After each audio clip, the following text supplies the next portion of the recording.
So this poem, okay, the title, Like a Thief in the Night, do you guys know where that's from? That's an allusion. It's from where? The Bible. Right. So it's from the Bible. So it's a biblical allusion, and it's talking about the return of Jesus, alayhi salam. The poem itself came to me while I was driving, actually. I was listening to something. I'm driving on 75 Expressway, and this poem came to me very quickly. Sometimes poems come over a long period of time. Sometimes they come very suddenly. This one came suddenly, so much that I had my wife hold the wheel, and I wrote it on the steering wheel. So that poem was written, you know, it was like a Jason Bourne poem or something. So that poem came as a rush. But it was just inspired by, you know, us as a people, sometimes oppressed people, even the way I just said that.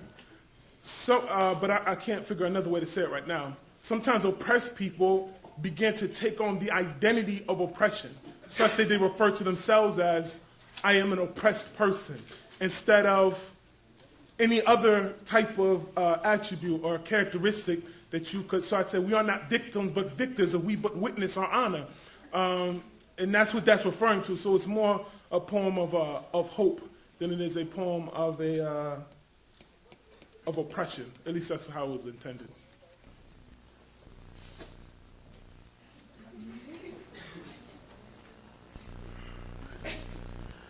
They say the Lord will come like a thief in the night. Perhaps the Lord will come in the things that I write, in the things that we bleed, in the things that we read, in the things we recite. Maybe they're afraid I'll spit fire in these kerosene streets will ignite, or that I'll spit water in these barren streets to give life. And I've learned that the thing that pulls a fiend to the pipe is the same thing that pulls a human being to the light. The love of love, a means to cope. So I try to inhale the dreams and exhale hope.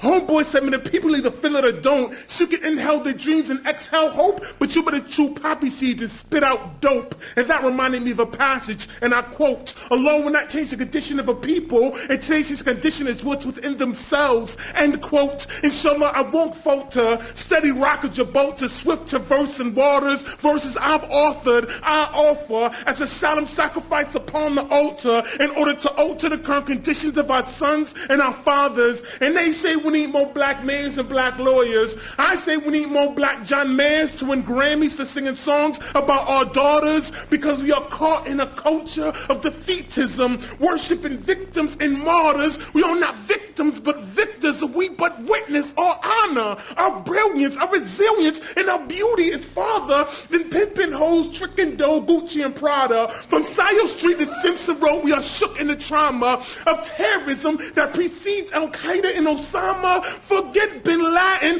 Ben Franklin enslaved my great-great-grandmama, great-great-grandfather, indigenous nations of reservations, but we caught in a coma, sleep. So the truth will have to come like a thief in the night. But if you're awake, you'll hear it in the things that we write, in the things that we bleed, in the things we recite. And because the truth will come like a thief in the night, being awake, I've learned, is the meaning of life.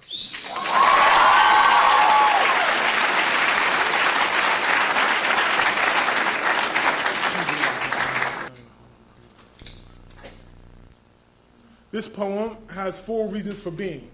Number 1, it is a poem of desperation. Number 2, it is a poem to remind those who would like to be reminded. Number 3, it is a poem to remind those who would like not to be reminded. And number 4, it is to inform those that don't know.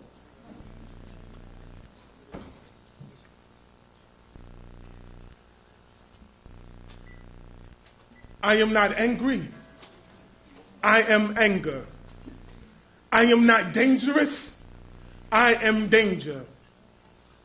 I am abominable, stress, idiotic, relentless. I'm a breath of vengeance. I'm a death sentence. I'm forsaking repentance to the beast and his henchmen, armed forces and policemen, a survivor of oil in prisons, until the cup runneth over with lost souls. There were oversized caps like blindfolds, shiny necklaces like lassos, dragging them into black holes. And I may have to holler at Fidel Castro to get my other brother out of Guantanamo. And the innocents on death row is probably in the same proportion extortioners, the criminals in black robes that smack gavels, that smash homes, that smack gavels, that crack domes. Justice is somewhere in between reading sad poems and 40 ounces of gasoline crash at the windows. Justice is between plans and action, between writing letters to congressmen and clapping a captain, between raising legal defense funds and putting a gun on the bailiff and taking the judge captive. It is between prayer and fasting, between burning and blasting. Freedom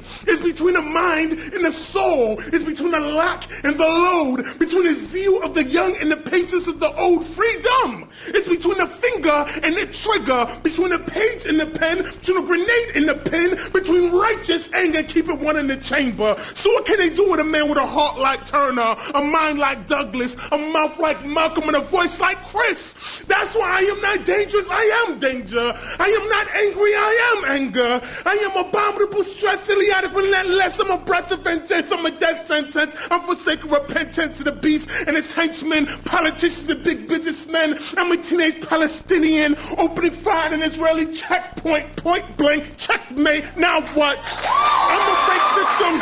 I'm a rape victim with a gun cocked to his cock, bang, bang, cock. Now what? I am Sitting Bull with Colonel Custer's scalp in my hands. I am Sin K with his slave trader's blood on my hands. I am Jonathan Jackson handing a gun to my man. I am David with a slingshot and a rock. And if David lived today, he'd have a Molotov cocktail and a Glock. So I say down with Goliath. I say down with Goliath. But we must learn, know, write, read. We must kick, bite, yell, scream. We must pray, fast, live, dream, fight, kill, and die free.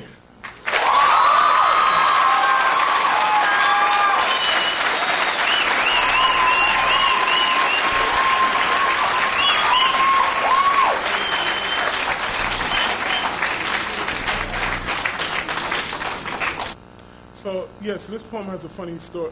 It's funny now, it wasn't so funny then, but funny story. Okay, so this poem, so I write this poem, right? And I remember when I wrote the poem, I remember thinking, just in going to the poetry clubs and doing it, I remember thinking, like, this is gonna get me in trouble. But out of that desperation, that spirit that I was talking about, it felt like, at least let me do this. Like, if nothing else, at least let me get in trouble for at least saying something, since I can't do anything else. Around that same time, I was invited to do the show Def Poetry. So the way Def Poetry works, you guys know this show, right? Yeah. Def Poetry, right? So the way the show works is they invite you to the show. You go to New York. They film the whole season in 1 week. So it's like 2 or 3 shows a day, like this. And then they air it, as they air it. So they invite you, they put you up in New York. It's very nice, Times Square and all that. And you get to do 2 poems. And they pick one of the 2 poems, or they pick neither of them. So some people go, and they do the poems and they never are aired. The poems never actually get on TV. They don't choose them. So, it's a big thing for a poet to be invited on the show. It's kind of like, like a poetry Grammy or something, So I go to the show, and I'm thinking what poem I want to do. The producers of the show really like this poem I have called Eve Amongst Beasts. And it's a poem about this guy and this girl, and they are 2 different places and in 2 different lifestyles, but somehow they have something in common. I like the poem. I wrote the poem. But I'm thinking to myself, if I have 2 minutes on TV, 3 minutes on TV for the first time ever, that's not necessarily what I want to say, especially at that time. So I said, I really want to do this poem Danger. So I'm going back and forth, because every time I'm talking to producers, she's like, oh yeah, I love that poem. I listen to it in my car. Oh, I love that poem. I love that poem, right? So I'm thinking that's a sure shot. If I do that poem, I'm definitely going to get on the show. So then comes time to do the performance, and I'm thinking, okay, I'm going to do Danger and that poem, right? But they only pick one of the 2 poems. So I know if I do this poem and Danger, it's an easy answer about what they're going to add. So then I decided to do that poem and this other poem I have called Dead Man Walking, which is in the same spirit. And I remember I'm backstage, and the first few posts that went up before me, okay, the show starts out with a comedian. So he's coming, talking, everybody's laughing, giggly, how we're having a great time, right? And then Mos Def comes on, and Mos Def style, there's a lot more hosting that he does than you actually see on TV. They edit most of it out. But, you know, he's telling jokes, and everybody's very relaxed, and Mos Def is a very relaxed kind of guy, and everyone's feeling great. We're having a great time. And then the first three poets that go, they do all this kind of like cute poetry, like, you know, about like cute little relationships and stuff like that. And they're good, and everyone's having a great time. Everyone is liking it, and the poetry's good, and everybody's just giggly, happy. We're glad to be here. And I'm thinking to myself, backstage, like I'm up next.